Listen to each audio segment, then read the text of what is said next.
is OverDrive with Hayes, Noodles, and the O-Dog on TSN 1050.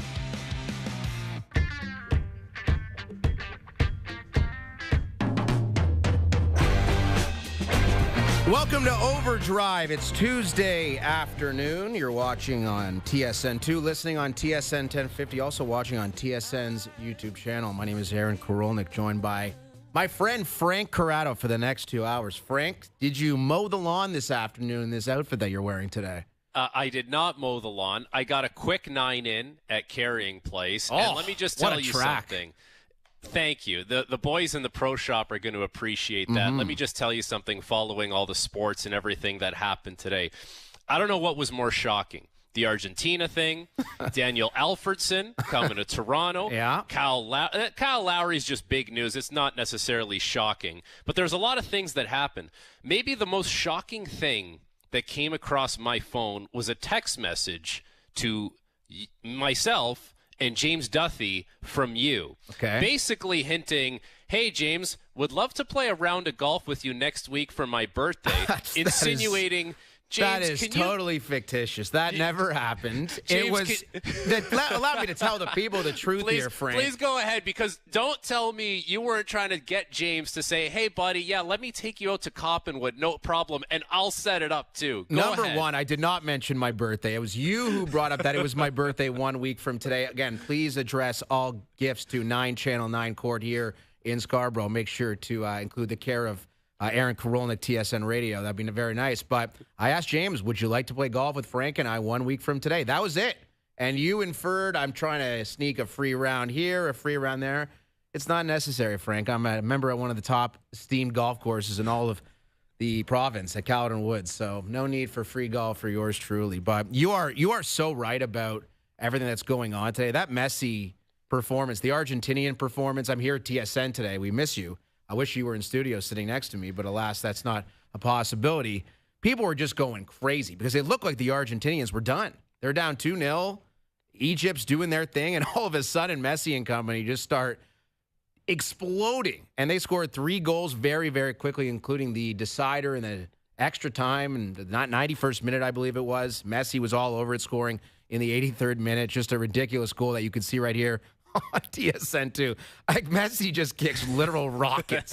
Look at that thing off the crossbar, and look at that header. Unbelievable stuff from the Argentinians, who will move on to play the winner of Colombia and Switzerland, which just began up on the alternate TSN channels. That was crazy. Again, I would say the biggest pop that happened today here at TSN is when the Maple Leafs announced that Daniel Alfredson, that's right, allow me to repeat, if you missed this news, Daniel Alfredson is going to be an associate coach to Jim Hiller on the Maple Leaf staff. Yeah, you remember Daniel Alfredson, the guy who hit Darcy Tucker from behind in 2002 and scored the goal shortly thereafter. The guy who was mocking Matt Sundin, the Ottawa Senators legend, is now on the coaching staff of the Toronto Maple Leafs, Frank. And I think a lot of Maple Leaf fans are conflicted as to how to feel about it. What is your take on this situation? It's obviously very fascinating, right? Like there's the hit on what Tucker. A hit it was. We almost have to find a way to we have to find out what Tucker feels about this whole thing. Like, look at that, right from behind into the numbers,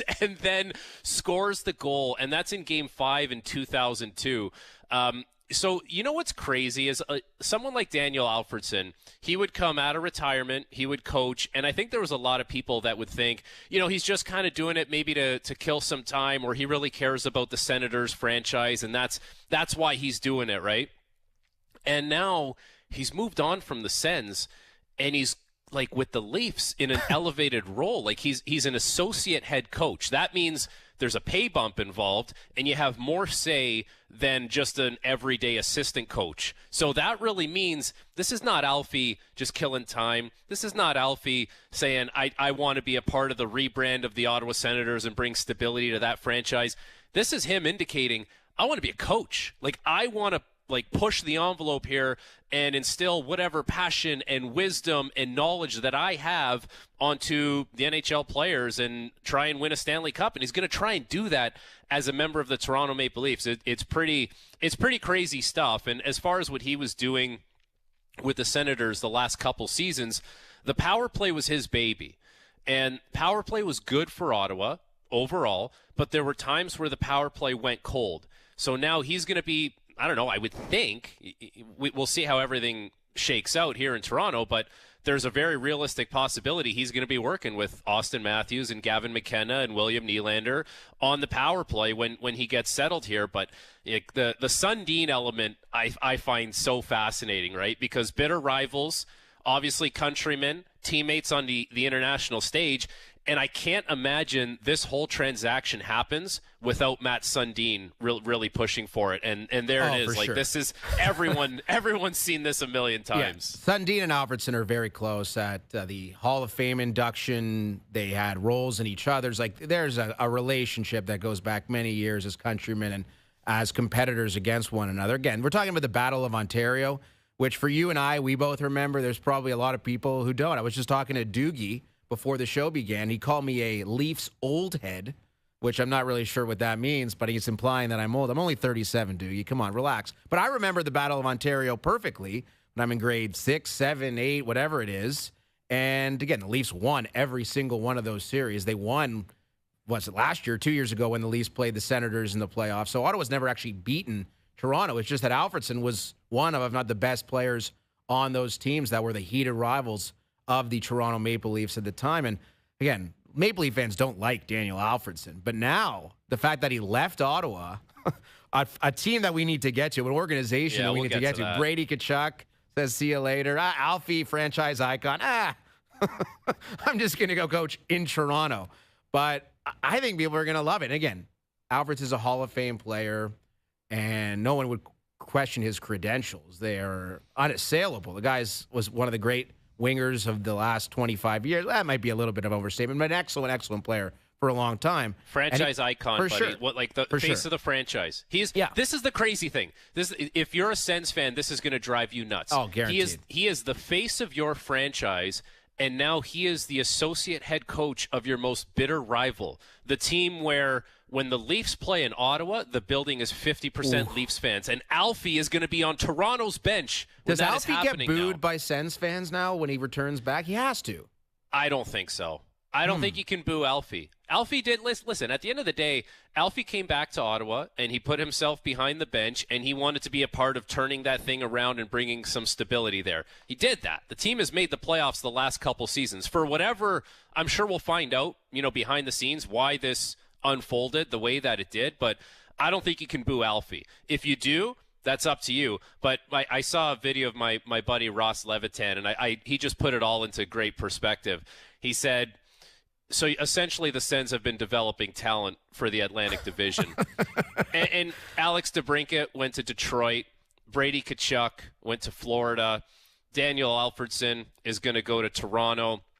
He also mentioned a few are like, Donovan Sabrango, Angus Crookshank, maybe not the most household names, but these are guys that are playing for other teams. And you're like, it's not a great feeling until we get into the season. And if Ottawa plays well, then none of this conjecture really matters if they play well. It's a bad feeling, and it doesn't look great optically at this point for for the Sens and everything that's happened to them recently. For sure. And Senators owner Michael Andlauer came out with a statement and talked about how Alfredsson was leaving for an arch rival, and it's not ideal, but I'm paraphrasing here. But again, I'm sure if Ottawa wanted to keep Daniel Alfredsson, I suppose they could have found a way, but for whatever reason, Alfie was looking for a new opportunity. He gets one here in Toronto as the associate coach, but it's not just Alfie that will fill out Jim Hiller's staff.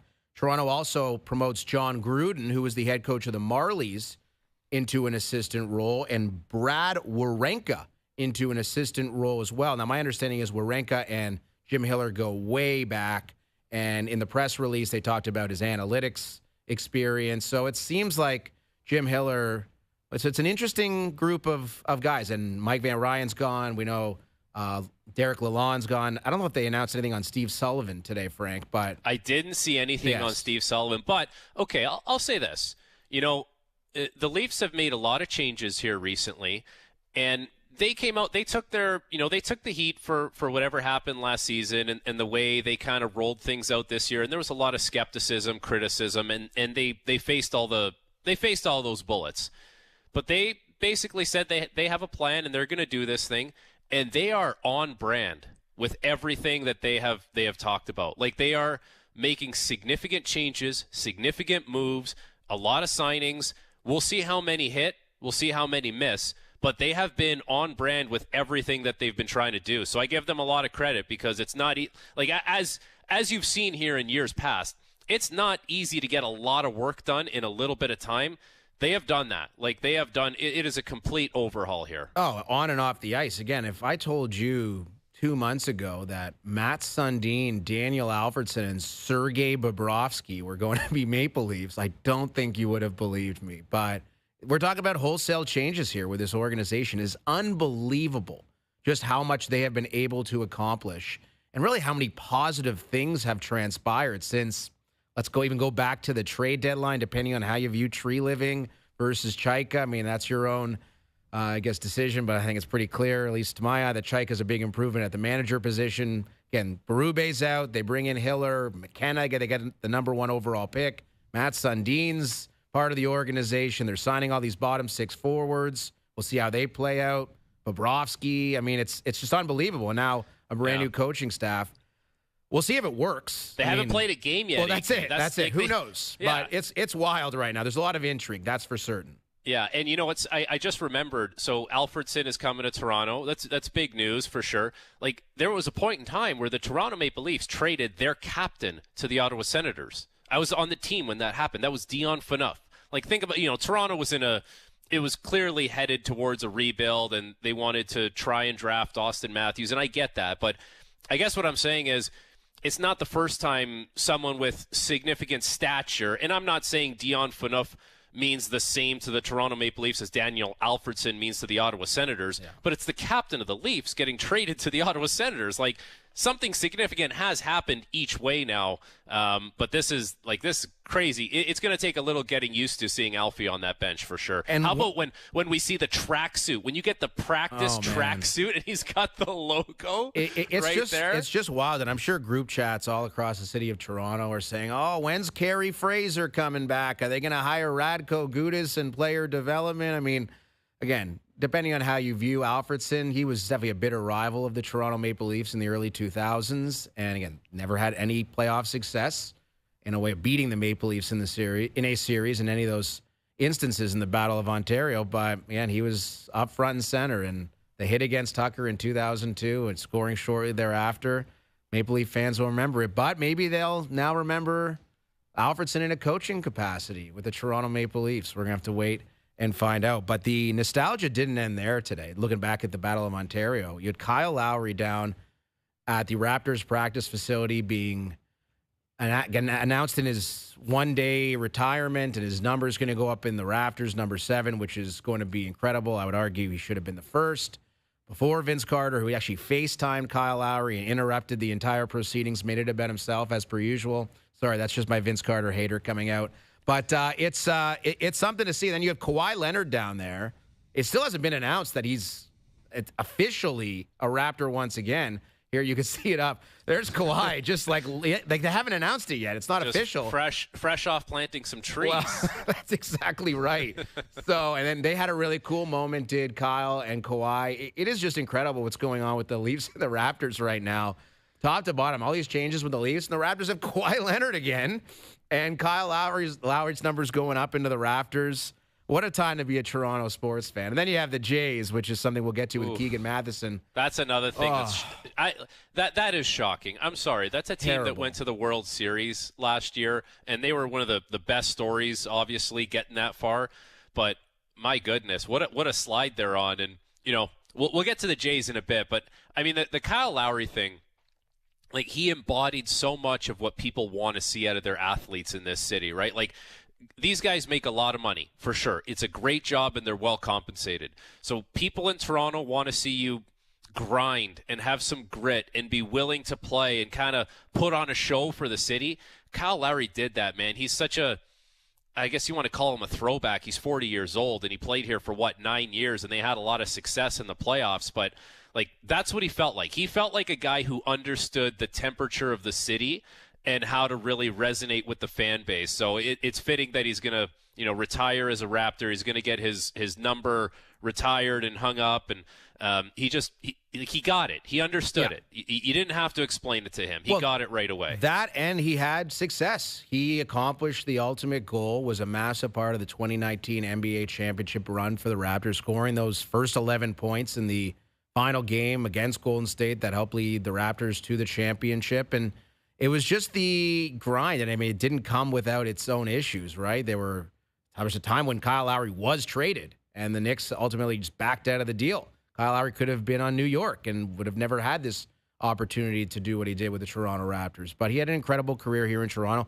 And I think you nailed it, Frank, with regards to kind of the lunch pail mentality that Toronto sports fans come to appreciate from their athletes. And Lowry did personify that to a T. Never cheated you on effort, always brought it every single night. The consistency was there, and he wasn't necessarily scoring 25 points a game, but he was taking charges. He was playing defense. He was hustling all out every single time, and he really earned the respect of the Toronto sports fans. So this is, I'm not going to say long overdue because literally he just retired today, but definitely appropriate, and I think it's just a fantastic gesture from the Toronto Raptors and from Kyle Lowry. I was getting a little bit emotional watching that video that he posted on his Instagram last night. I'm like, Kyle, a lot of good times there, man. I think back to the Raptors, that championship run.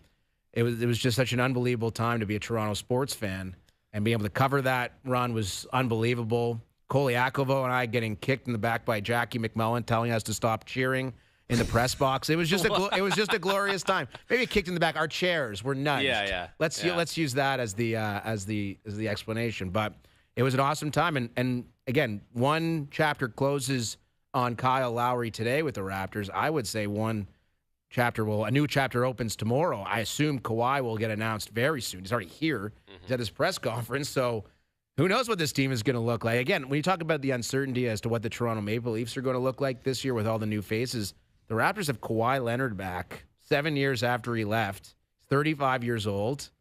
I can't wait to see what this team looks like. Whatever it was back then, was it like tendinopathy or whatever, tendinosis they were dealing? That's 7 more years of wear and tear on that guy. And I get it. Like, he's still a very talented player, still has game left. He was recognized as such last year. I think he was a second-team All-Star player, so I get that. But, they had to – he's the original case of load management, and they had to execute it perfectly in order to get what they got out of him the year that they won. Like how much more thin is that wire that they have to walk right now with Kawhi being as old as he is, and that that tendinopathy probably not getting any better. Like, you know what I mean? It's for sure. It's going to be a difficult balancing act for them to pull off. We can't sit here and pretend that Kawhi is going to be the same Kawhi that was here last time, because even then it was delicate. But it is cool that he's back. And when he's healthy and playing, there's no doubt, like, that's another level of talent that this team now has to utilize. Yeah, and people forget, back in 2019 when the Raptors won, they had Serge Ibaka, Fred VanVleet, and Norman Powell coming off the bench. This team was stacked. Danny Green was a starter. Marc Gasol was a starter. Like, this team was loaded. So to compare 2026 Raptors, which are still an unfinished product, we'll see what else Bobby Webster has up his sleeve. Like, there could be more changes, and maybe this team does look even better, but it's a very competitive Eastern Conference, and that team in 2019 was a unicorn. They were so incredibly deep, and I'm really excited. I think the first and foremost with the Raptors, they're relevant again. And we were talking about this yesterday, me and Feschuk, how it wasn't a big topic of conversation, this basketball team, throughout the course of the regular season, certainly. Once they got to the playoffs, people were talking about them, but how often was the Thursday game against Portland a big topic in Toronto sports radio with the Raptors? This year, it wasn't. Kawhi, it'll be a big topic. That's a guarantee. You need star power. You need star power for that to be the case, and they have that in Kawhi. And it's interesting, right? Like, the NBA is in a place where we have 8 different champions in 8 consecutive years. Like, there's a lot of parity in the league, and it feels like in the Eastern Conference, the Kawhi deal is one of significance. The Giannis deal going to Miami, partnering with Bam, is going to be a big one. Celtics making moves. It feels like there's a bit of a, I don't want to call it an arms race, but there's a lot of shuffling of the deck in the Eastern Conference, and the Raptors are not sitting idle. You can say what you want about Kawhi, but at least they're a part of that shuffling of the deck, and they're going to try and be assertive in the meantime until we get to the regular season. Matt Devlin, the voice of the Raptors, will join us just after 5 o'clock. Keegan Matheson live from San Francisco ahead of yet another scintillating Jays performance. I'm sure offensively, the Jays looked like they were going to be shut out again yesterday, but they did conjure up a run. There we go. A couple runs. There we go. That's Did they get two? Small, I didn't even think was they it got was it two. one? I don't know. I went to No, sleep. it was 10-1. Was it 10-1? Okay, Yeah. yeah. So there you go. It was just one. Dude, 2-0, 11-0, 4-0, 10-1. That's your 2026 Toronto Blue Jays. Keegan Sorry, Matheson. the 2-0 was a win. Yes. 2-0 was okay. 11-0, 4-0, 10-1. Poor Keegan. I mean, this guy was on the ultimate run last year covering the Jays. Every day was more positivity. Who are they going to trade for? How are they going to win this game? Now it's just utter misery. 7 games under 500. And the trade deadline, 21 games to go before the trade deadline. So there is certainly some question as to what this team will be looking to do. The crazy thing is they're still in the mix. Absolutely. They're 3.5 games back. The American League is pathetic. Yeah. Stinks. 3.5 games back. And if they could figure their stuff out a little bit, they have a chance to at least, you're talking about the trade deadline, at least make it a consideration that they are not sellers. I don't think they'll be sellers. And we'll get into that with Keegan as to why. And if I could just quickly expand upon that, which I will, because why not? In order to sell something, Frank, as you're well aware, you need to have something of value, right? And the Toronto Blue Jays don't. Dalton Varsho, you think anyone's trading for Dalton Varsho? 1 for his last 30. He throws the ball like me in the outfield. No one's trading for Dalton Varsho. Are people trading for George Springer, who's hitting like 210 this year? No. What are you going to give up? Like a decent prospect? Maybe. You may as well just keep him and hope he gets hot and go on a run. Kevin Gausman, last 3-4 starts. But do you remember when he had that one bad start? You're talking about 3 or 4 bad starts in a row. I remember he had that one against Chicago, I believe. And it was like, oh, that's pretty uncharacteristic for Gausman. Doesn't really happen, but it's okay. It's a one-off. And now we're like, it's happening. But okay, I will take the other. I'll take the other side on that. Okay. I think there's teams that will look at those players that you just mentioned and say they're a year removed from being like really good and having some purpose, and it's gone rotten in Toronto this year. So we think if we bring them into our organization, we're going to extract 2 quality or 3 quality months of baseball out of these guys because that's all we'll need out of them. I appreciate your positivity. Yeah. I think Blue Jays fans do. Probably not my negativity, but we'll see what Keegan has to say when he joins us just after 5:30. A special edition of Confirm or Deny later this hour as well. We have Steven Lorentz standing by. Talk about Toronto guys with familiarity with this team, current and past. Daniel Alfredson returning to the coaching staff. That'll be an interesting one for Steven when he rolls into camp. His old nemesis with the Ottawa Senators. So that's coming up on the other side. And we'll get his thoughts on just how things have transpired over the course of the offseason with so many new faces. And he's one of those guys who's carried over from the previous regime. So Steven Lorentz on the other side. You're watching and listening to OverDrive. I'm Aaron Karolnik. That's Frank Corrado. More after this.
A major heat wave's moving in, courtesy of Love Island USA. Forecasts predict a 100% chance of romance and drama.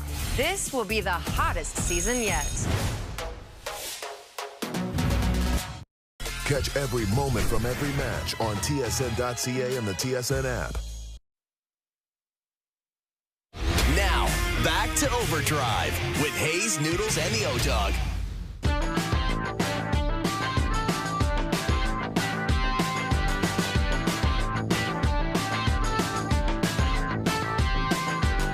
OverDrive is brought to you by FanDuel, bringing you more ways to play your game your way. I'm Aaron Karolnik. That's Frank Corrado. We're with you until 6 p.m. Steven Lorentz joins us momentarily.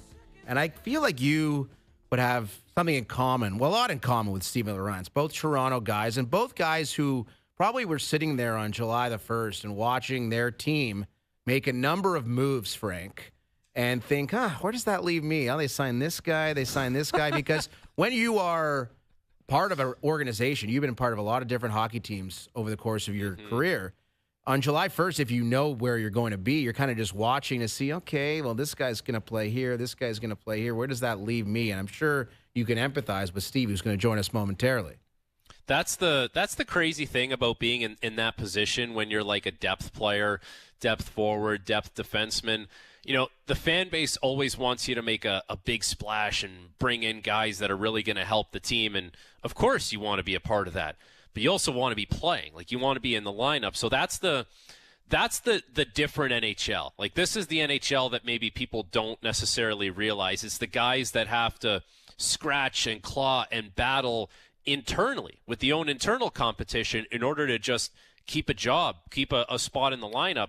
But I will say, like, you know, with Steven Lorentz, he's a guy that, like, he gives you his all. Every time he's on the ice, every chance he gets in a game, he is 100% committed, and he plays he brings something to the table. You know, like, there's some guys that are out there and they're doing cardio, right? Like, they're skating up and down, and maybe they don't impact the game. With Steven Lorentz, he doesn't do that, man. Like, he's physical, he gets in your face, he drives the puck to the front of the net. So even though it might look crowded, there's going to be a place for him in that lineup because he's not doing cardio. Like, he brings stuff to the table nightly when he's playing. What a coincidence. He's on the line, too. He probably just heard all the praise that you gave him, and I'm sure he's smiling as he joins us here on OverDrive. Let's bring in Steven Lorentz. There, look at this guy. He's loving it. He's loving the compliments. Very deserved. How you doing, man? Thanks for doing this. Kind words, buddy. I appreciate that. I just got the tail end of it, so thank you. Yeah, no worries, buddy. I'm gonna text Jimmy. I'll text Jimmy the same thing for you. No worries. On. So take us through your experience again. You've got a contract. You knew you were playing in Toronto. You're seeing all this craziness with the Leafs with regards to seemingly a brand new roster. You're going to have 10, 11 new guys coming in. What is the group chat like? What is the dynamic like for you in particular, Steven? Yeah, it's definitely exciting. I mean, obviously, when your team doesn't do so well, there's going to be some changes in the offseason. Obviously, we made a lot of changes, you know, from the top down. They moved on from some guys, and, you know, that's the unfortunate part of the business because, you know, they were all good guys. They were good people, and again, that's what happens sometimes when you underperform. And in such a big market with such high expectations, you know, that stuff happens. But, I mean, every single new guy that we brought in, I think I'm decently familiar with. And, you know, I'm excited to get to know these guys, from the coaches to the management. Like you said, it's going to be a different look. And, you know, like I said, I'm just excited to get to work. I haven't talked to a whole lot of the new guys just yet, but I'm looking forward to getting in touch with them. And, you know, I watched their interviews and the clips on social media and stuff, and they just seem so excited to be a part of such a great organization. Of course, the biggest name that comes to Toronto is your former teammate in Florida in Sergei Bobrovsky. And I think there's a lot of talk around, you know, how he's getting older, but he is such a freak in the gym and his work ethic and everything that really keeps him in shape. Can you talk to a little bit of the behind-the-scenes stuff that he does to really keep him at the top of his game? He's just he's an expert planner. Like, everything he does, he's so, you know, meticulous with his, you know, his pregame routines. He's such a goalie. You know, he's calm and he's a little quirky, but he puts the work in. He's one of the first guys there at the gym. He's there, after practice for, hours, and he's just putting the work in. He truly cares. And, he's one of the nicest, most humble, I guess, superstars, you can say, out there. And it was a pleasure being able to get to know him. And obviously, I know word on the street, everyone knows that I got to be his warm-up shooter for the year. And just such a kind and caring guy. He always made me feel like, even though I wasn't in the lineup, I was still such a big part of that team. And I think that's why we had success in Florida.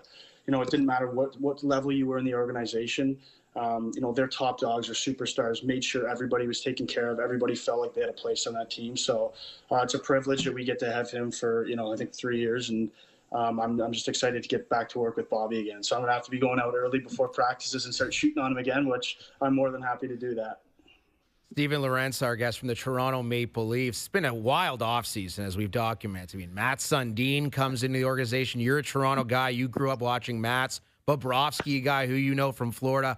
And today, the big announcement, headlining the new assistant coaches with the Leafs, is Daniel Alfredsson, a franchise icon with the Ottawa Senators. Again, what are your general feelings about Alfredsson before this announcement and now that he's going to be one of your coaches? Yeah, well, it's funny you say that, because watching him battle against Mats growing up when he was with the Sens, I wasn't a huge fan of him. Obviously, the fake stick when he was mocking Mats there, I wasn't too pleased with him with that. But I'm sure that conversation will come up. But I know these guys know what they're doing, and he's such a respected player around the league as a player, and I know guys that know him personally, and it's just a great addition. So, again, I'm looking forward to getting to know all of these coaches. And, again, I think it's, I wouldn't say growing pains is going to be a word used, but I think it's going to take some time just to get to know everyone and feel out, the amount of new bodies in the room. There's going to be changes for everybody. So, but that being said, it is very exciting to be able to do that. And, like I said, I'm just excited to kind of get back to work, get back into the gym, and get to know these guys. Usually you show up, a few weeks before camp, and that's when you get to go, hang out with guys. You get to go, watch the baseball games when the Jays are going, and stuff like that. So, yeah. If you go back to 2015, Steven, you're a 7th-round pick. You end up having to play parts of 2 seasons in the ECHL. So you've really had to grind hard to get to this point. When you're sitting here today and you see the Leafs make a lot of signings, do you look at it and say, well, I've always had to grind. I've always had to work, and I will find a way to, to make myself someone that they can't keep out of the lineup?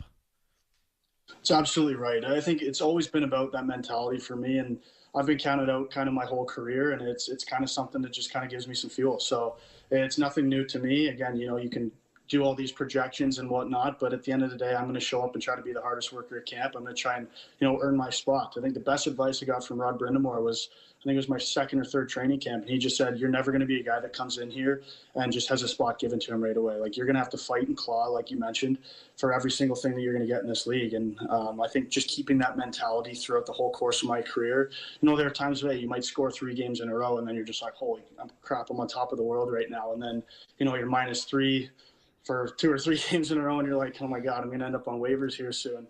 But it's kind of staying in check and just trusting the process. And I'm a firm believer, if you just listen to your coach and, make sure that the way you're playing, your teammates have your back, then you're going to have a spot, and you're going to, keep people around you happy. And, that's not why I'm doing it, but definitely I feel like I had the skill and the ability to play at this level. But, when you go out there and you block, maybe your teammate turns a puck over and you block a shot, or, your coach notices a little thing about you, it's just like, yeah, that's the stuff that you want to be doing. And it's those little things that add up that help you win championships.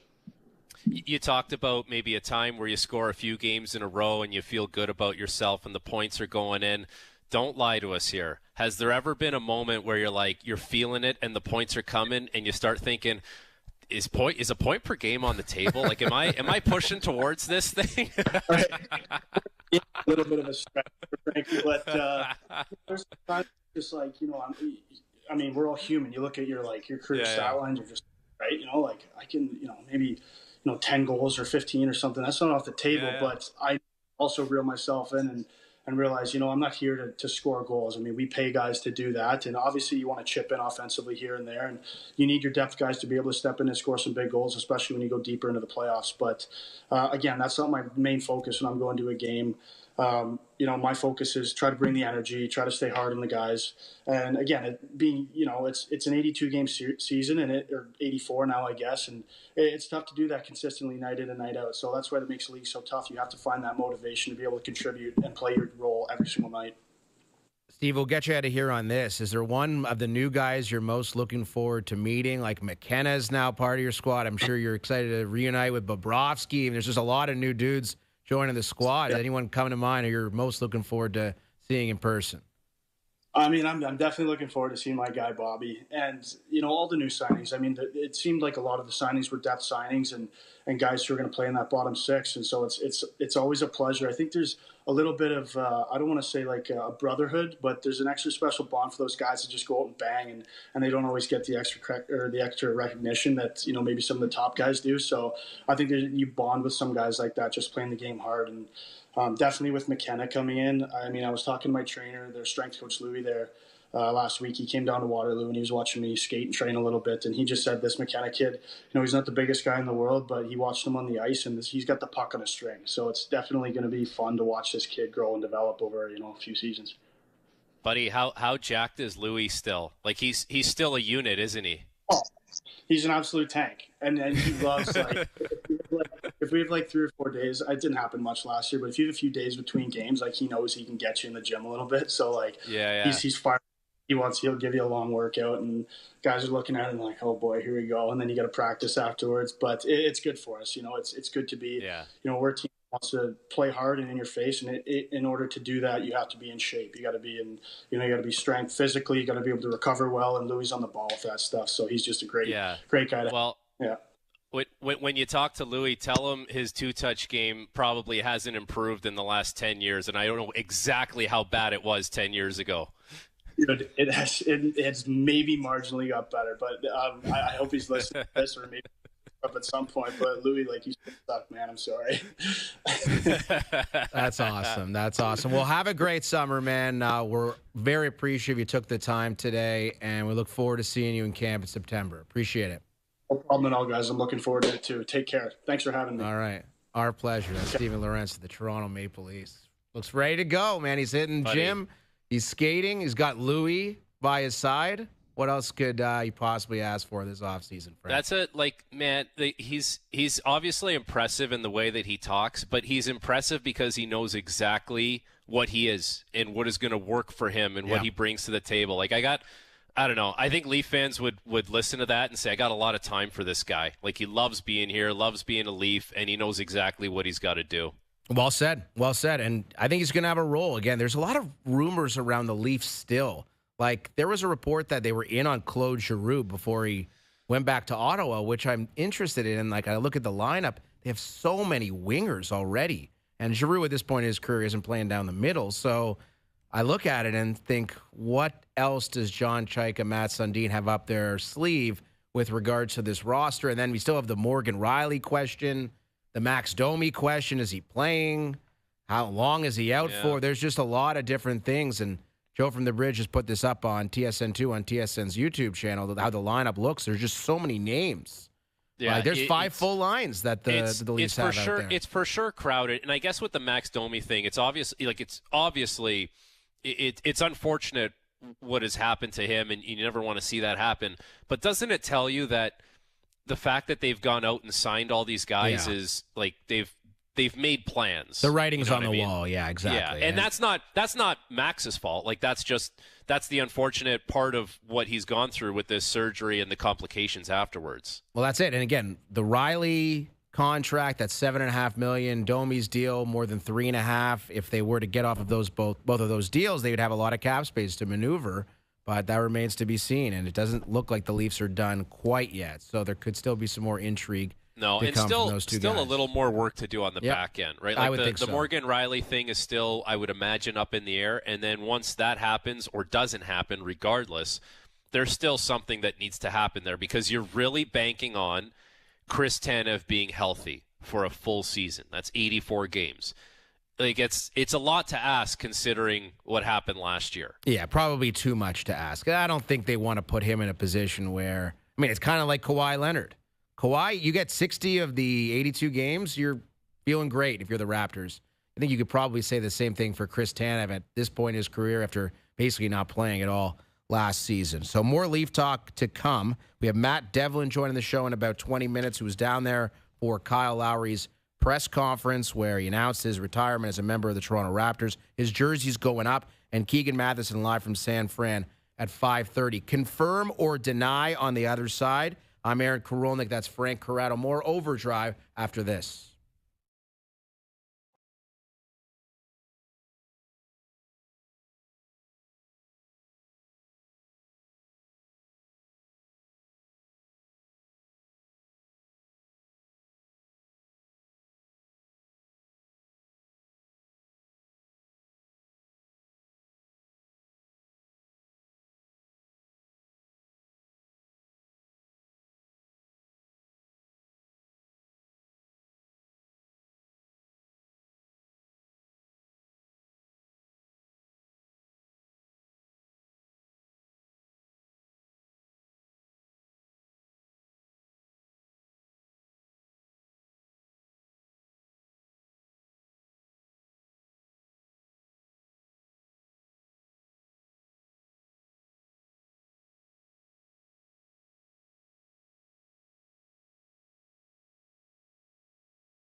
This is the Tom Green Farm.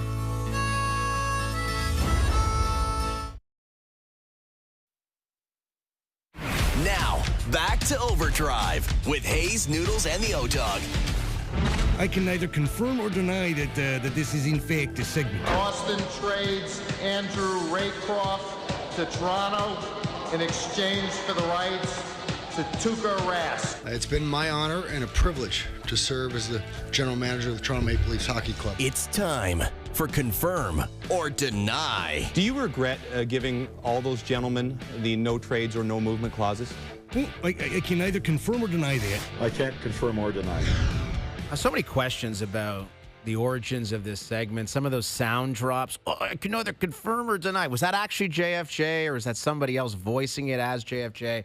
I'll have to go behind the scenes and try to find out this information. JP knows. JP knows all. He knows all the behind the scenes. He knows stuff where all the over there. bodies are buried here. On I can neither confirm or deny that. Confirm or deny brought to you. That's not his voice. No, I don't think so. I don't know who voiced that, but we're going to figure it out. JP is going to give us the lowdown. Confirm or deny brought to you by Boston Pizza, Canada's favorite sports bar. Enjoy $15 lunch at BP, where you get an entree, a side, and a drink, and you'll get it all in 20 minutes or less. A fast lunch doesn't have to be fast food. See you for a $15 fast lunch at your local Boston Pizza. We have some very compelling questions today on Confirm or Deny, Frank, and it begins with this. Gavin McKenna is a lock to finish top 3 in Calder Trophy voting this season. What say you? A lock. So you're saying it's a guarantee he's going to be top 3. I'll deny that. I think there's a very good chance he's in the top 3. I'm not going to sit here and say that it's a lock because there's a lot of good other players. Like Porter Martone was on fire when he joined the Flyers at the end of the season. Now let's just imagine a world where they're going to have Leo Carlsson there playing with Porter Martone. Like there's a very good chance he's putting up big numbers. Gavin McKenna's in the mix. Ivar Stenberg could be really productive playing for the San Jose Sharks. And then it's like Cole Hudson could be there. Anton Frundell could be. Like there's a lot of names. It's not necessarily just guys from this year. It's holdover guys from last year as well. So as much as he has a very good chance, I don't think it's a lock that he's a Calder Trophy finalist. I completely agree with your assessment and your explanation of the situation. I would also say a lot of those guys you mentioned have NHL experience. They played last year, and McKenna's coming in fresh, and I think McKenna's going to be very good for the Toronto Maple Leafs. But to expect him to be a lock to finish in the top 3 Calder Trophy voting, again, if this guy comes in and is playing top PP and playing next to Austin Matthews, I may change my vote, and he would be a lock. But I don't think that is a guarantee. By the way, Cole Hudson, if he's running that Washington power play with Kyrou and Tuck and Ovechkin and Strome, yeah, that would be my pick right now. But it's a that good remains one to be seen. Yeah, I think there's a lot of value in that pick because he's going to play big minutes. Oh yeah, John Carlson got traded last year. He's obviously not going back to Washington this time around. That's his power play to run. And Spencer Carberry, the way he coaches, he wants his defensemen going like a lot, and he fits exactly what they want to do. I think he's going to play a very similar brand of hockey to his brother. Oof. Maybe not as shifty, like not as elusive, but he's going to be just as much involved offensively as his brother Lane. Yeah, you would think that power play in Washington would be very good with some of their new additions. All right, let's tie in the Battle of Ontario. Of course, if you missed it, Daniel Alfredson is the associate coach under Jim Hiller with the Toronto Maple Leafs. The Hockey Hall of Famer has joined Toronto, formerly of Ottawa, and will ask this question in Confirm or Deny. The Maple Leafs are more likely to make the playoffs than the Senators, Frank. Ooh, that's a good one.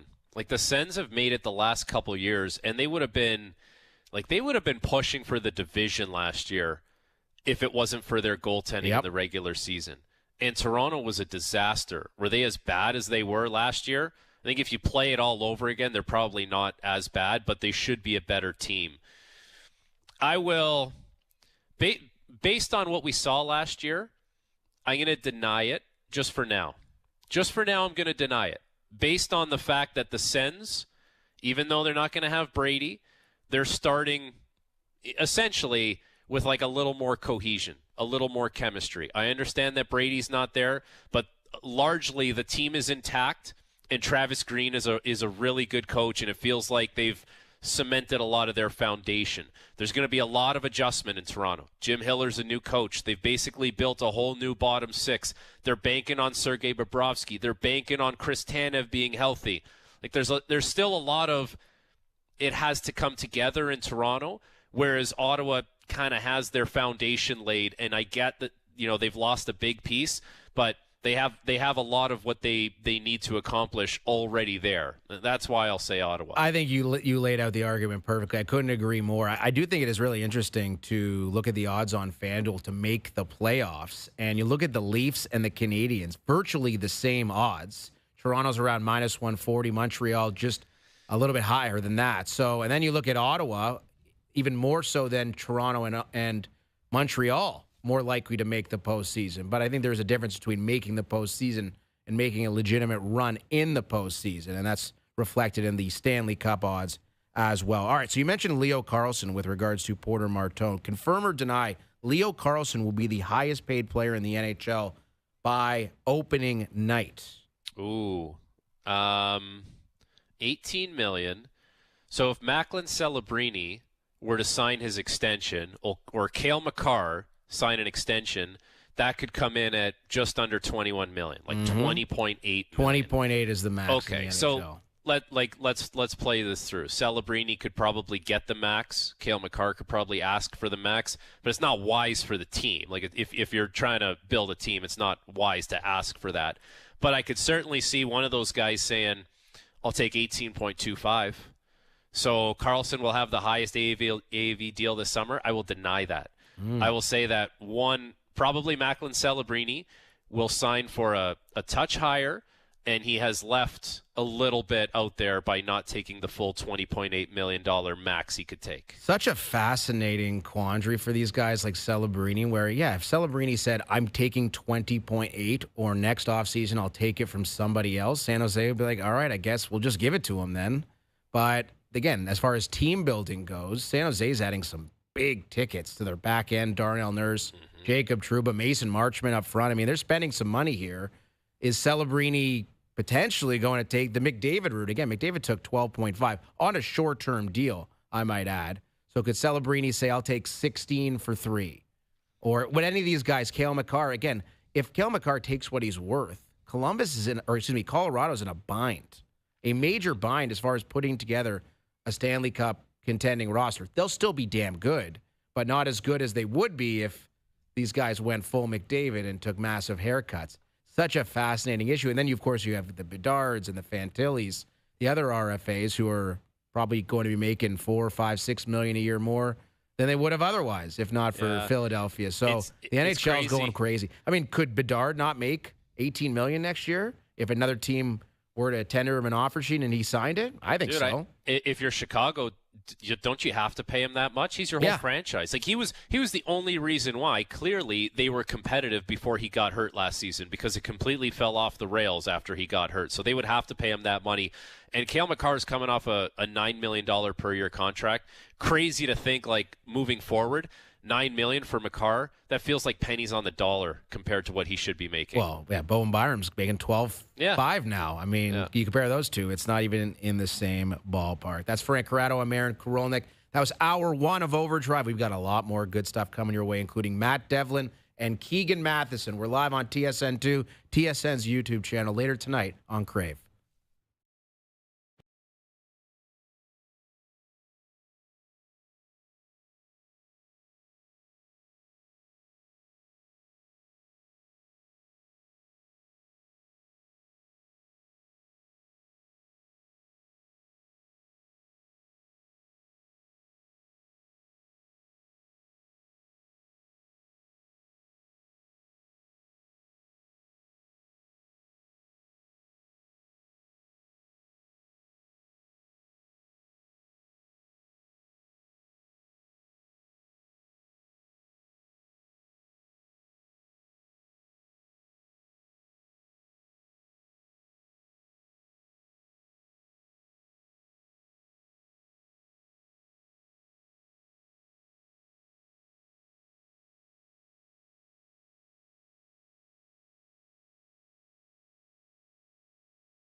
A major heat wave's moving in, courtesy of Love Island, USA. Forecasts predict a 100% chance of romance and drama.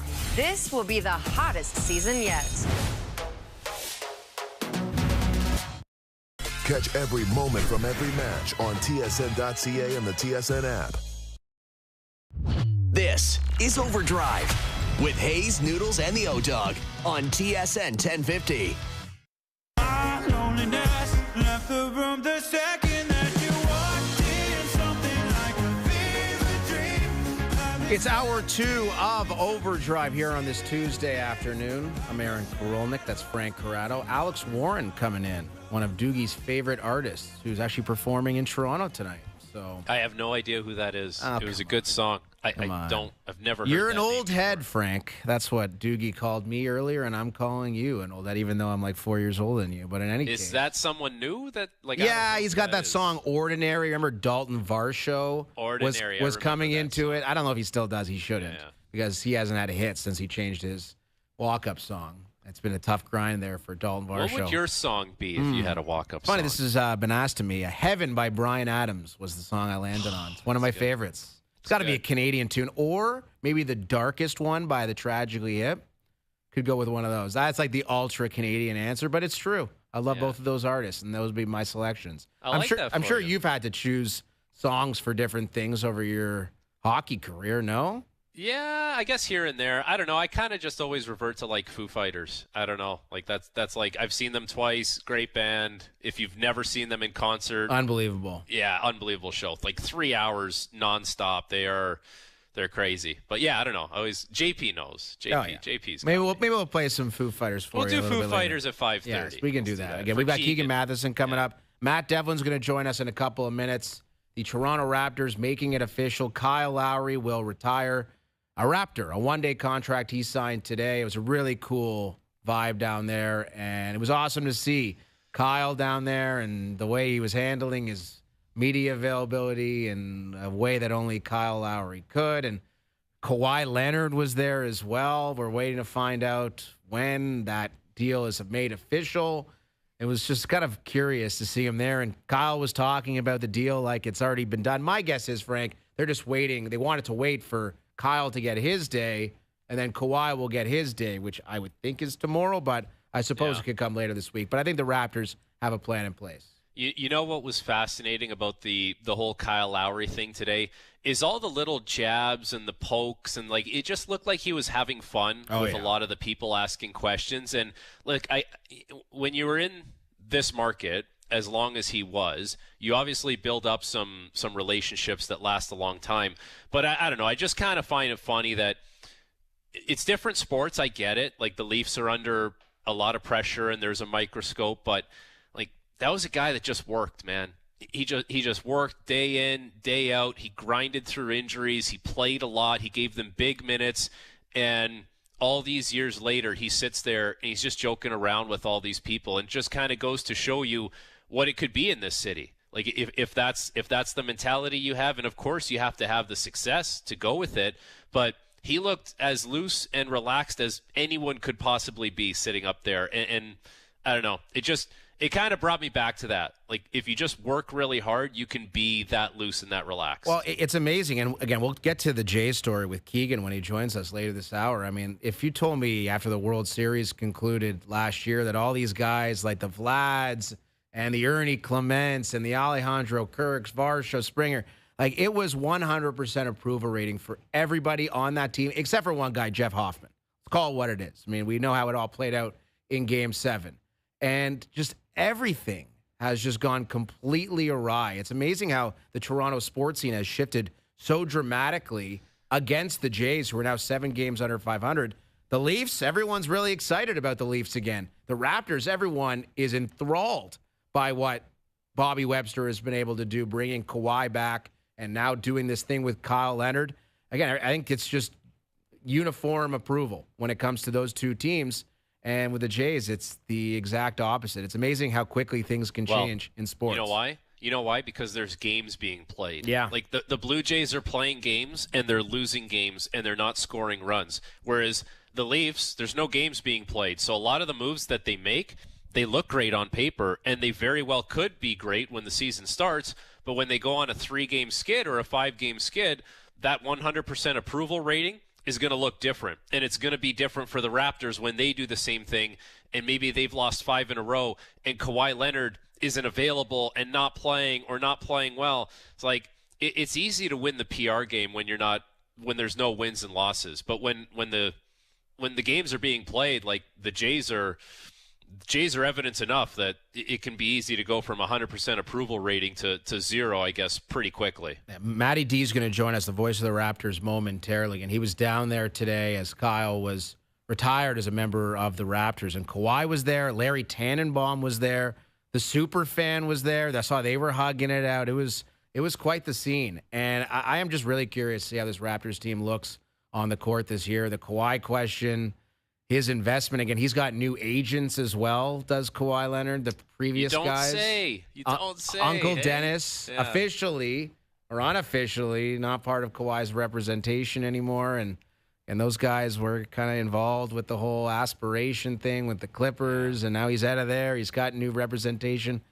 Turned over a new leaf, Kawhi. Forget about that stuff. He's all about Toronto. Apparently he wants to retire here, too. So I don't know what to believe, but it's great. I think the O-Dog brought it up back when this first kind of came to be, that Kawhi was coming back, and he's like, listen, it makes all the sense in the world to just go back up to Toronto. It's across a border. It's a place you're familiar with. It's a place they're going to welcome you with open arms. Like, why not? Just get yourself away from, as far away as you can possibly get from everything here. And you're not in New York, big basketball market. You're not in Boston, big basketball market. Not going to Miami. Like, it's just, it checks off a lot of boxes for Kawhi. I don't think it's just, I loved Toronto and I just need to get back there. There's got to be some kind of little hidden agenda behind this whole thing. Maybe a big agenda. It's called $180 million over the next 3 years, Frank. I think that probably helped as well. And, man, this guy, when it's all said and done, will have made well over $500 million in his NBA career alone. $500 million. Not bad, eh? Well, you saw today Donovan Mitchell sign an extension for $280 million. And, like, Donovan Mitchell's a great player. Don't get me wrong. He's not a top 5 player in the league. Like, not even close. Buddy, we're going nuts about Leo Carlson making $18 million a year. Granted, like, it's such an outlier contract for what he is as a player at this point in his career, 67 points last year. But $18 million in the NBA is like, what is that? Like, that's like a mid-level exception. Not even. That's like your player. I mean, well, look at the Raptors, for instance. You have Kawhi, who's making 50+. Quickly's making 30+. Pirtle's making close to 30. RJ Barrett's making close to 30. Yeah. Scotty Barnes is making, 35, 40? I mean, everyone's making, if you're in a starting lineup, you're making 30 sheets easy in the NBA. And we have a man on the line who makes a salary commensurate with those that we just mentioned. That's right. It is Matt Devlin, who joins us on the Maple Toyota hotline. Mr. Devlin, great to see you. Thank you very much for doing this. My pleasure. No, if I made that, I may not be around after one season. Yeah, well, that's how Canadian sports media tends to go. But when you get that type of salary, you're good. You're good to go. So no, you're good. Exactly. How was it there today? It must have been nostalgic. Yeah, no, it was great to see Kyle, and then obviously Kawhi being there. It's hard to believe 7 years ago was when the Toronto Raptors won the NBA title, but it's certainly fitting, for Kyle. Both of you have certainly mentioned the things that on the court he stood for. Nick Nurse always said, that he is the greatest competitor he's ever coached. And when the ball went up in the air, he gave you everything he had, night in and night out. And that's what people appreciate. That's what fans appreciate when you cover somebody like that, when the game's on the line, he's willing to take a charge. How many games have we witnessed from him where Raptors would be down and he changes the momentum and the trajectory of the game based upon a charge, and then he comes down and makes a three. So it was a lot of fun being there because a lot of those memories all came back. a lot of what he did on the court, people really resonated with for a lot of the things that you outlined there, the effort and, how much he was really willing to lay his body on the line.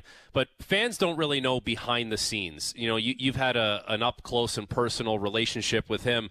What was it like just seeing Kyle in the bowels of Scotiabank Arena or on a plane or what? Like, what were those interactions like with him? A lot of people, didn't see the amount of time that he would spend away, away from the court where people saw you do work pregame. Kyle would be up, and as both of you know, there's a gym on the third level at Scotiabank Arena, and he would be up there putting in work before players are even arriving to the game. A lot of the things that he did, you didn't see, but he was there. I mean, covering the team and being around the team, you would see it. So his work level was next level.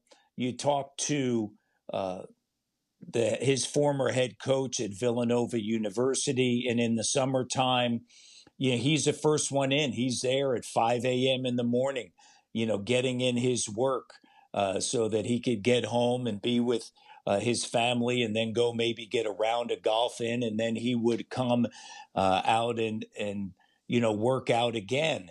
And so, that sort of the work ethic aspect of it was certainly there. The other part of it that is really unique was, how much he was a galvanizing force from a team perspective. And the team perspective being when you are on the road and you are, call it U.S. Thanksgiving or during Christmas time, he would actually coordinate and pay for dinners, not only for himself, but for staff and broadcasters. I remember one time we were on the road during that time and, got word, hey, Kyle has brought in a chef and, he's got a room for the players, the coaches, and a room for the broadcasters. And every postseason, he would give a gift to his teammates. And he was just a force in a lot of different ways, but from a force standpoint of, I believe I know how to win. I believe I know what it's going to take. And when that ball goes up and there's 48 minutes to play, I'm going to be, that guy. And he certainly was in his time with the Toronto Raptors. And it didn't start out that way, right? Because he was sharing the backcourt with Jose Calderon, and everybody didn't know which direction it would go. And by the third year that he was with the Toronto Raptors, he started his run of being an all-star. Matt Devlin, our guest, the voice of the Raptors. We're talking about Kyle Lowry, who retired today as a member of the Toronto Raptors. His jersey will go up into the rafters of Scotiabank Arena at some point this season. I'm sure you've been asked this question a lot over the last 24 hours, Matt. One Lowry memory, you've called the vast majority of his biggest moments as a Raptor. Is there something that sticks out? Well, there's a multitude of them. It's not just one. I mean, the three, we're talking about it today, the three-quarter court shot, that he made. But there were so many significant points throughout not only the regular season, but also the postseason. You go back to 2014 against Brooklyn, the following year, Washington in the postseason, but then how they came back in 2016 and responded to that, and each one learning along the way.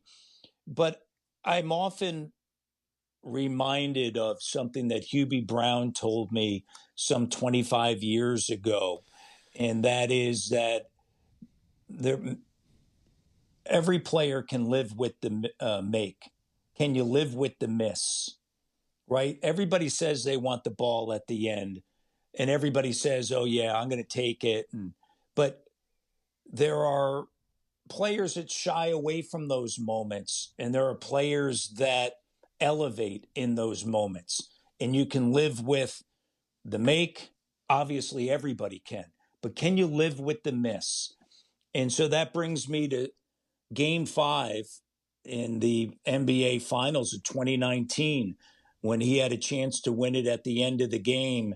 And, just a sliver of a finger, just the point of the tip of the finger of Draymond Green, got a piece of the basketball and it redirected it and he missed the shot. And then you think that's on a Monday night and you come back on a Thursday night, and how did he start that game? He started that game by saying, hey, we're not losing. He came out, as we know, put together an unbelievable first half, but it was that run that started right after tip where that to me was a defining moment for Kyle Lowry, because it just speaks to, who he is as far as a relentless competitor and what he was about. And it's like, yeah, okay, I missed that shot to win the game, but you know what? I'm going to come out here, and it's easier said than done. And anybody that's played at the professional level knows how difficult that can be, right? You think you want to come out and perform like that, but the ability to do so, to me, that's certainly what stands out. Bobby Webster talked about that first half today. 21 points he had in that first half, and then Fred VanVleet in the fourth quarter. So that to me certainly sticks out. And there's a lot of great memories. Matty, I'm sure when you're calling games and you're out on the road, we do this all the time in hockey. We'll talk to the other teams, regional broadcast guys, the play-by-play and the analysts. So I'm sure you have those same conversations. And you just kind of trade notes on your team back and forth. And I always find it fascinating what the other team's regional guys think of the team that we're calling and how they view certain players.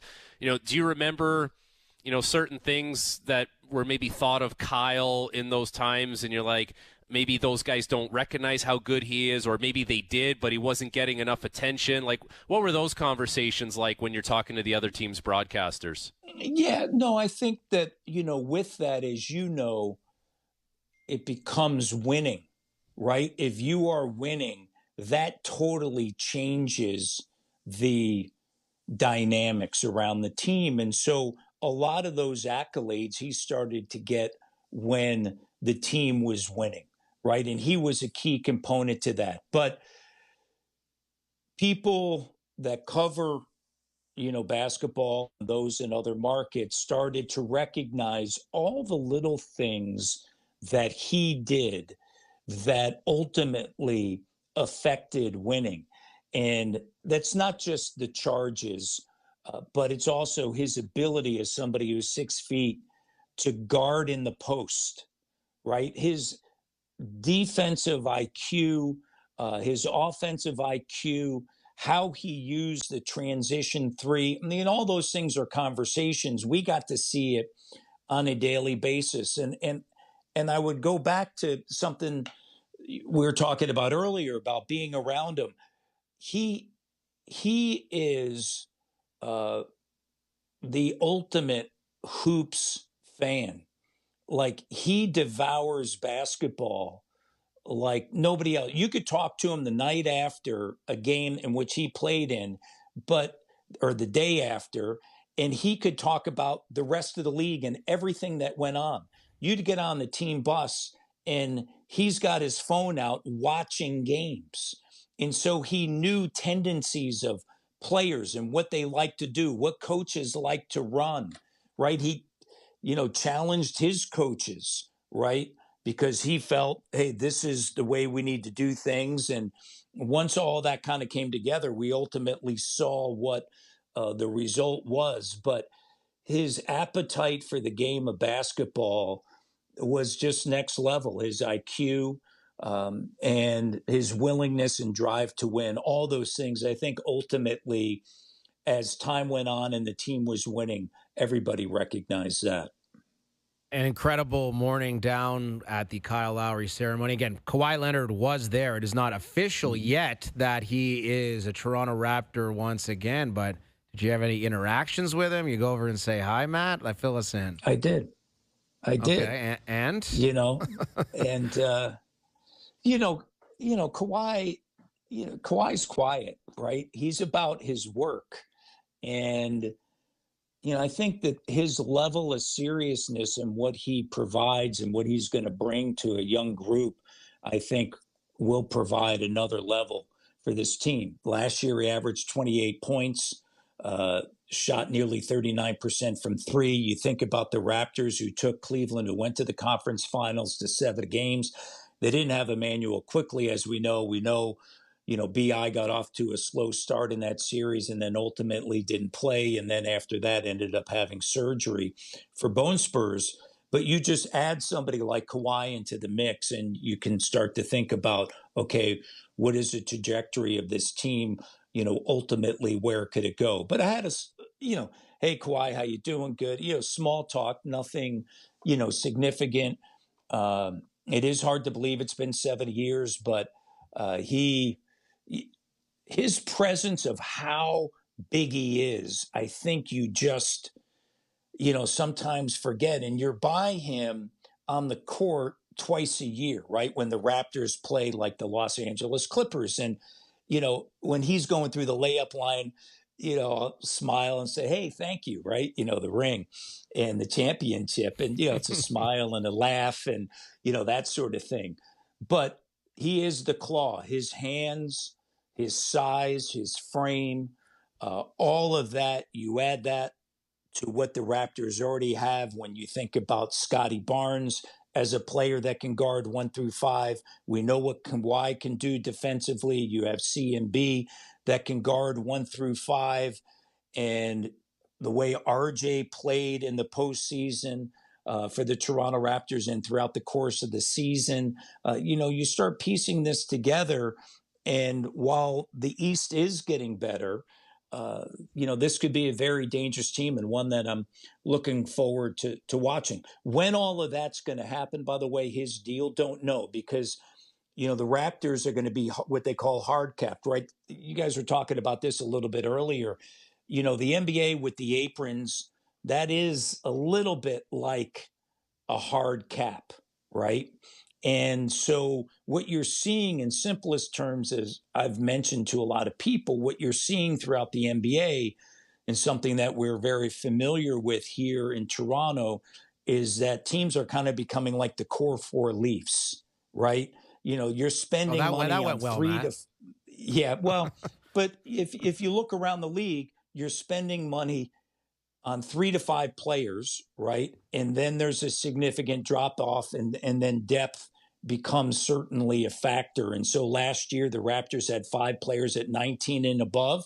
And then their next highest paid player was Colin Murray-Boyles, who that was a standard contract based upon the fact that he was the 9th overall selection in the NBA draft. So you're seeing some of that kind of emerge. And Oklahoma City, they're in a situation where, they'll have 3 max players this year. So they're going to have to operate a little bit differently. And then next year they'll have 1 super max with then 2 max players. So, things are kind of changing and evolving.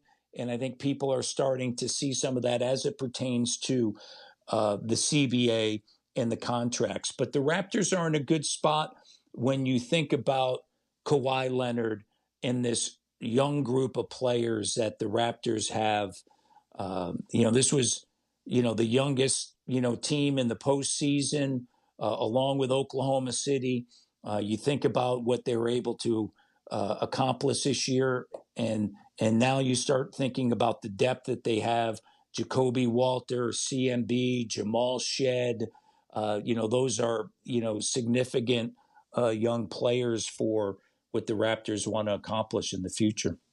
I can't wait. I can't wait to see you and Jack on the broadcast in no time, and just a few months away to see Kawhi back in Toronto. And, man, that ovation, first game back at Scotiabank Arena, that arena is going to explode with excitement, and rightfully so, to see Kawhi Leonard back in a Raptors uniform. Matt, great to see you. Thank you so much for doing this for us tonight. We'll catch up with you again soon. Have a great summer. You got it. Anytime, guys. All right, that's Matt Devlin, the voice of the Raptors, here on the Maple Toyota Hotline. It is time to Toyota. Check out the Toyota Tacoma Toyota Tundra pickup trucks, both available as hybrids. Maple Toyota near Canada's Wonderland in the Maple Auto Mall. Who gets the louder ovation, Frank? Is it Kawhi Leonard on opening night, or is it Gavin McKenna on opening night for the Leafs? I think it's Kawhi. Yeah, it's definitely Kawhi. I don't think anyone's even close to Kawhi. Yeah, I think it'll be a nice reception for Gavin McKenna. Sure. Don't get me wrong, but I mean, you bring a championship to this city, and then I don't care about the circumstances, but you come back. Yeah, that's gonna be electric stuff for Kawhi. I'm so excited. I'm so excited to see Kawhi back in a Raptors uniform, and I'm excited to see McKenna as well as a Leaf. There's a lot of excitement with regards to the Maple Leafs, with the Raptors, with the Blue Jays.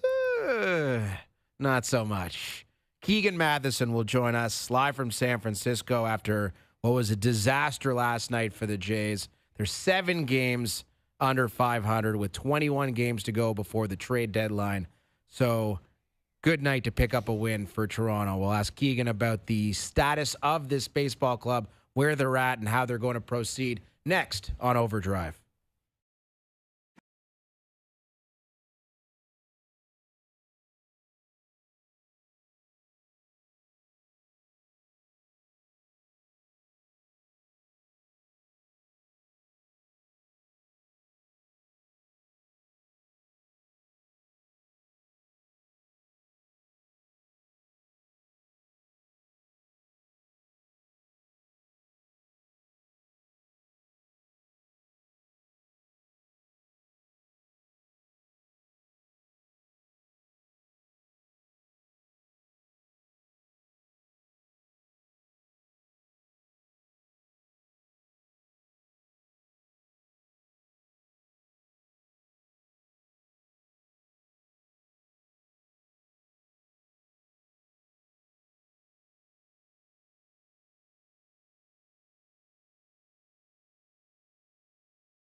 Back to Overdrive with Hayes, Noodles, and the O-Dog.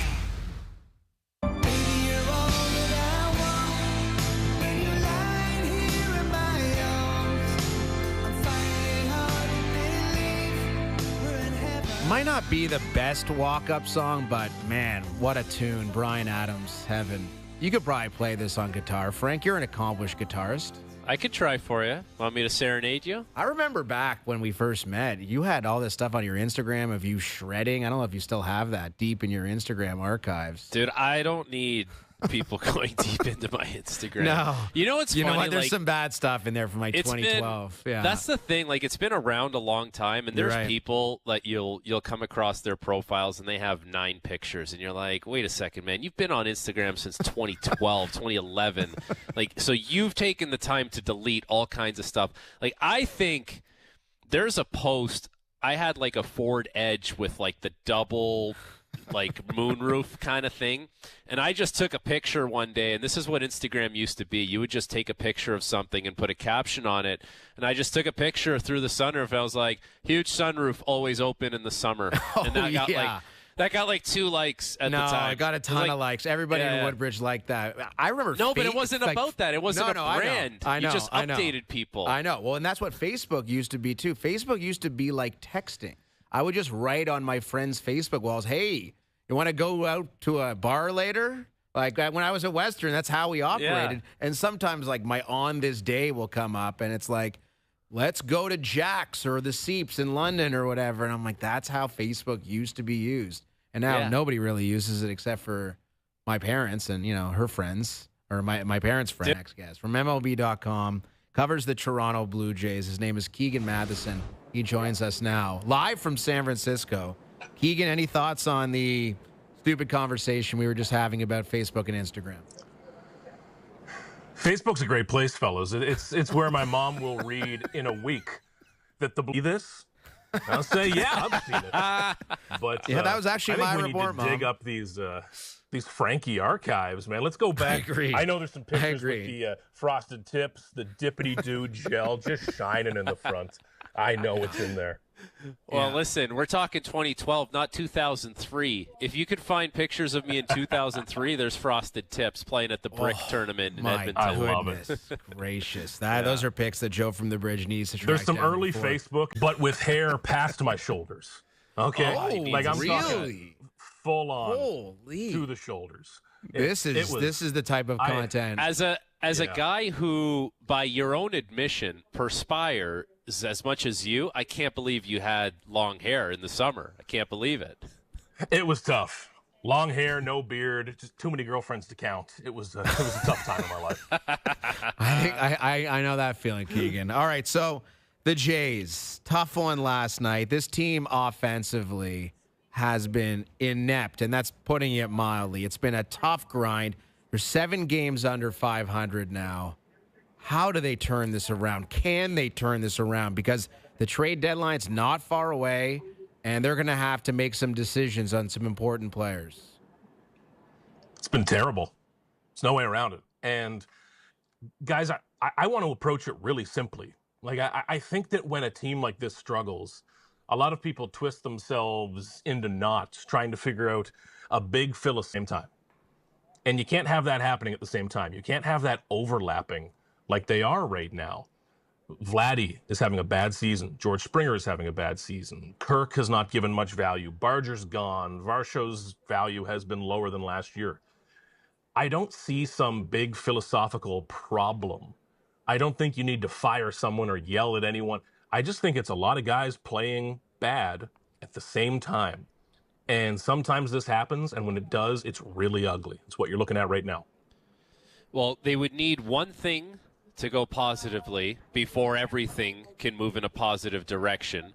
And I know it's hard to pinpoint that one thing right now, but based on, you know, the caliber of skill on this roster, what is the first thing that could go well, or what's the first thing that's most likely to go well in order to try and kickstart this thing?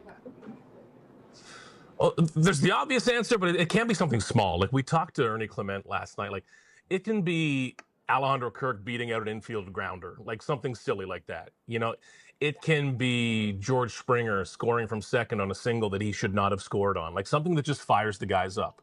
Like, you know this, Frankie. It's not always a hat trick that gets the team going. It's a little thing. It's the guy on the fourth line. It's the guy off the bench. It's the fourth string wide receiver making a play. Like, that's what fires people up.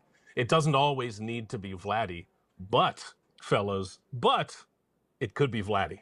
You know, like, who else is going to turn this team around quicker than the face of the franchise? I cannot believe we are sitting here on July 7th and he has 4 home runs. If you'd told me that before the season, I would have assumed he'd only played 10 games. It doesn't make sense. It has not looked encouraging. And I have no time for any of the excuses. If your back's bothering you, go in the IL. Easy. You've got to produce. And this team desperately needs him to be the guy to hit a ball 500 feet, run around the bases with both middle fingers up, and get this team going. It is just remarkable. Keegan Matheson from MLB.com is our guest. I was looking at the Blue Jays in free agency, and the guys they brought in, I would say most of them, if not all of them, have been pretty damn good. Cease, Okamoto, Rogers, I'll be around an A if you had to give them a grade so far. It's just been the guys who they brought back from last year, many of whom were terrific in the postseason, that have been complete and utter non-factors. Which brings me to the question that I'm sure Atkins and Shapiro are kicking around right now, Keegan. Just what is this team and how do we handle this trade deadline? I don't see a world in which they're sellers personally because of 2 reasons. Number one, what do they really have to sell that is going to bring back tremendous value? You may as well keep them. And 2, the American League stinks. They're 3.5 games out. As bad as it has been, they're only 3.5 games out. Anything can happen if you get in. How do you see this all playing out? These games really matter, man. Like, they're on the fence. They have to be right now. And if your most optimistic take, like as the Blue Jays right now, is that everyone else sucks too, that ain't good, okay? That ain't good at all. And I know it's the reality, but that's why we're still having this conversation. I mean, if you go back to the era of 2 wild cards or 1 wild card, they've already sold. It's over. I mean, I'm on a beach somewhere.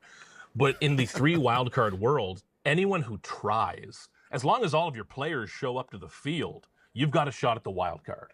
And that's where they're at right now. But like you said, going back to their offseason, the 3 signings you mentioned worked out great. They found Spencer Miles out of nowhere in the Rule 5. He's going to pitch tonight. He's been the best story of the season. This isn't on the front office for me. And I struggle to lay it all on the coaching staff either because, again, I don't see that big philosophical problem. Players aren't fighting with each other. Hitters are not failing the same way as one another. It's just a lot of players struggling at the same time, and that's what needs to change. And if it doesn't change, they'll be stuck in the middle, which is the worst place to be.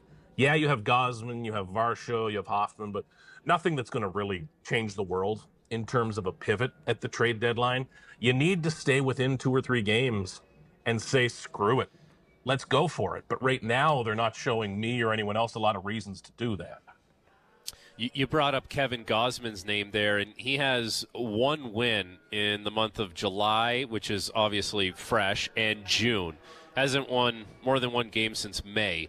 How do you explain the Kevin Gosman struggles this year? Because he hasn't had an ERA this high in a long time. This is a weird one, guys. I know realities change when you're 35 as a pitcher. He has thrown, I think, top 5 among active pitchers, like the number of innings he's thrown. There's a lot of wear and tear on his body. I don't know if I've covered a player that I respect more than Kevin Gosman. Like, I've got all the time in the world for this guy, and I want to see him go out on his terms, go out pitching well, because he's been one of the best free agent signings ever in this city for the Blue Jays. But he hasn't had it lately, and the walks are uncharacteristic. You can handle those if you are like 2023 Kevin Gosman, when he was striking out everyone and top 3 Cy Young guy. If you're not striking out those next batters and they start to pile up, it gets ugly. And that's unfortunate because he's someone who deserves to be part of another race, but he's struggling too, man. It's everyone. There's just not that one big story. There's not that one guy stealing a game. And when a pitcher does allow just 1 run of the game, the Blue Jays score 0. It's just not fitting together. Keegan Matheson, our guest from MLB.com. This is OverDrive. I'm Aaron Korolnik. That's Frank Corrado. Jays and San Francisco Giants. Miles versus McDonald tonight from San Fran. Dalton Varsho's another guy that I'm really intrigued by, Keegan, in a negative way. I think he's won for his last 30, something like that. Remember last year, it seemed that every time he swung a bat, it was going out of the yard. This year, that has not been the case. Defensively, it's been pretty ugly. Again, he's a free agent at season's end. I would probably say it's a possibility that they look to move on from him. What type of market do you think there'd be, and how much of a market will there be for him in the offseason? How much money do you think he's cost himself with his performance this year? Man, like he and Shane Bieber have so much in the line right now, man. And coming into this year, guys, remember even in spring training, Varsho hit like 5 or 6 home runs. He looked so good in spring training. And it was lining up to be like, if you play Gold Glove caliber defense and you hit 30 bombs, you are going to get paid with a capital P for a lot of years. And that just hasn't happened, guys. The defensive regression has really surprised me. That normally doesn't go away. You know, he's not slower. He's not hurt. That stuff normally stays. Like we saw Kevin Kiermaier well into his 30s was an elite defender. That going away surprised me. Like it used to be that when a ball was in the air, I could just look back down at my laptop. Dalton Varsho's going to catch it, whatever. You don't feel that way right now, but he is such a gifted defender. I know that's still in there, but the offense, like a couple of the strikeouts late yesterday were pretty tough, and we're not seeing the power. And if Vladdy's not hitting for power, George is not hitting for power, Addison Barger's on the IL all year, Varsho's one of those next guys that you need. You don't just want him to hit, you need him to hit, and he's not. So it's just layer after layer of this stuff, guys. So Vladdy is going to turn down the invite to the All-Star game, and John Schneider talked about that and the maturity. So let's do a mini Jerry's. Mini Jerry's that after the All-Star break, Vladdy's going to take the time that he needs. He's going to work on his game, and he's going to come out guns a-blazing in the second half of the season. I'd love to believe it. It sounds like it makes sense, especially if his back is better. I don't know the truth on how much that's bothering him. And again, guys, if it has been, IL time, whatever. Like, you don't need to be a hero. This isn't the NFL. You know, if you miss 4 games, that's not a quarter of the season. You can be all right. But I still need to see it to believe it, guys. I don't know if I can buy it until I really see it, because I think we're past that point of where the narratives fit Vladdy anymore. Even guys go back a couple weeks to Boston, he hit a home run over the Green Monster, and I'm thinking, here he is. No, it hasn't happened. And we need the Jerry's. We need the percentage. We need the percentage. Man, 20. Oh, man. I guess guns 20. a-blazing. What does that mean? Like, you think he gets to 15 home runs? 15 home runs this year? By Club Oracle here. We're pumping the Sean Paul or something. 15, that's high. Yes. Yeah. Give me 12. You are the last person that would be listening to Sean Paul. 12%. Oh, 12 home runs we're talking. 12 home runs. 12 home You're runs. listening to Sean Paul, too. He's at 4 right now, and you're over halfway through the season. If he's like, when I think, like, we're talking about him getting back to being Vladdy. Not just an 800 OPS guy, but Vladdy. Like, close to the postseason guy. 20%. And that's just me believing in the past. That's not me looking at any current signs. Because if he was scorching the baseball every single time and looked like himself, he was turning on the ball, I'd say, hell yeah, it's a matter of time. There's been time, man. It's July 7th. And it's hard to watch him try to shoot the ball to right field.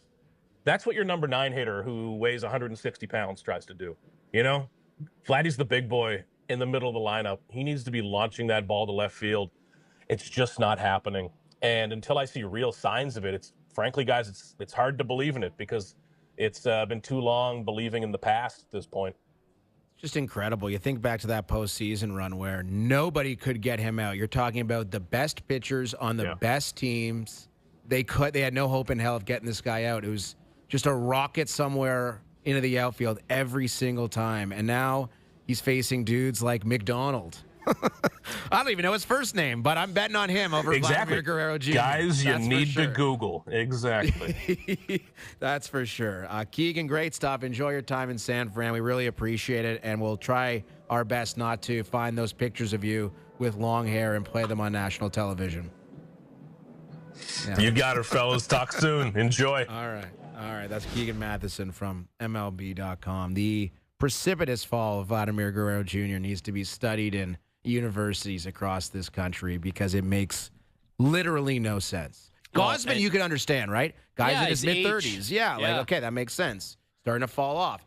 Vlad should be in his literal apex, coming off one of the most ridiculous playoff runs we've ever seen, and he stinks and has stunk for months. It doesn't make any sense how it could go off the rails like this. To me, he still has some goodwill in the bank. Like he still has some currency in the bank based on what he did in that playoff run and how important he was and how great he played. But as time goes on, like these types of things are supposed to be little slumps. They're supposed to be temporary, and it just puts it into perspective. Like the guys that are great year in, year out, Ohtani, Aaron Judge, like the big boys, is just it's so rare, and it's the consistency is so difficult for anyone at any level, and that's what's eluding him right now. And yeah, there's some wear and tear, there's some injuries involved, but it's hard to be consistent, man. Man, they got to be sweating that contract a little bit right now. It's only year 1 of 14. I think it's for me, it's too early to panic. I don't. Again, you can't panic yet, but I mean, this season to this point, that's supposed to be the guy that you build everything around, your foundation, and he has been terrible relative to what we've expected from him all year long. Who knows? Maybe tonight against McDonald, the nameless McDonald. After the All-Star break, that like for me, it's okay. Take the All-Star break. You'll take some time off. I don't know how much good it's going to do. It's not like it's a super long period of time. You're talking about 3-4 days. That's it. Yeah. Like how much could it really help you? But I mean, it's better than the alternative. Got to try something. Got to try something. Yeah. Very newsy day in the city of Toronto. We'll fill you in on what happened with the Raptors, with the Toronto Maple Leafs. Some big news on that front, and in the World Cup with Switzerland and Colombia currently playing in the 87th minute on alternate TSN feeds. So a lot of good stuff happening in the world of sports. My FanDuel best bet still to come as well. You're watching and listening to OverDrive.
CF Montreal, Toronto FC on TSN.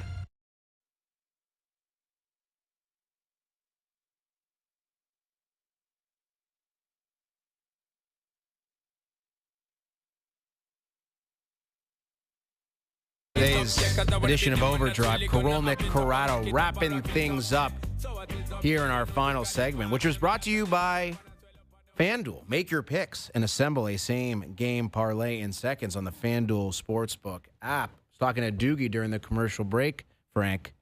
He wants us to give out Vlad Jr. home run at 8-1 and he's giving me the thumbs up, and a Blue Jays win together.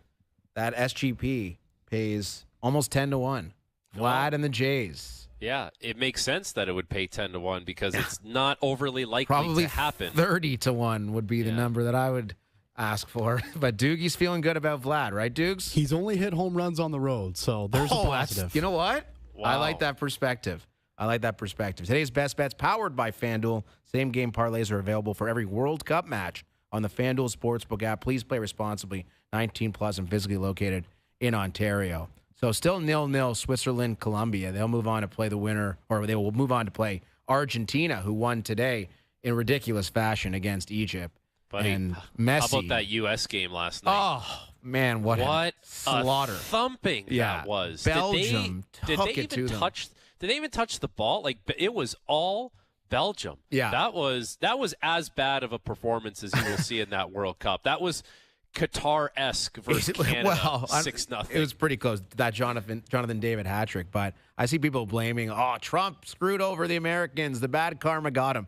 Did you watch that game? They were just completely and utterly outclassed by the Belgians. It was not even remotely close, and I think it should have been 6-7 nothing. That's how bad it was. This goalie for the Americans is going to get deported. Look at that. Oh, my God. What a terrible play. That's the side of this tournament that maybe hasn't been talked about enough is like once these like non-soccer nations run into a real soccer nation, it's like, look out. The wheels fall off very quickly when you see the difference. Yeah, and you could say that for Canada. I mean, again, Canada, I think, played pretty well against Morocco, and they had a lot of injuries. Mexico losing to England. You're talking about the English. You're talking about Morocco, and you're talking about a team today or yesterday like Belgium. Those are real soccer nations that forever have been dominant on the world stage. And here, the CONCACAF teams in North America, not so much. So it's a little bit different, Frank. It's a little bit different. You were dominant on the world stage today, hosting OverDrive worldwide. Worldwide, that's right, on YouTube. People, you can tune in all across the globe, which is of the utmost importance. TSN2 as well, right here on TSN 1050. We'll be on Crave tonight, Frank. So that's great. It's great news as well. Want to thank everybody behind the scenes, including JP, including Doogie, and Joe from the Bridge, who I omitted yesterday in my thanks, and I really felt bad about it because he came up with a great idea. A Toronto Maple Leafs Daniel Alfredsson jersey must be worn a lot because Alfredsson, if you missed it, an associate coach with the Leafs under Jim Miller. Big news. And maybe that's something that Joe from the Bridge will be wearing tomorrow on today's program. You never know, Frank. You never know. All right, buddy. It's going to be a lot of fun. Great to see you. Thank you for doing this. Thank you for being with us here on OverDrive.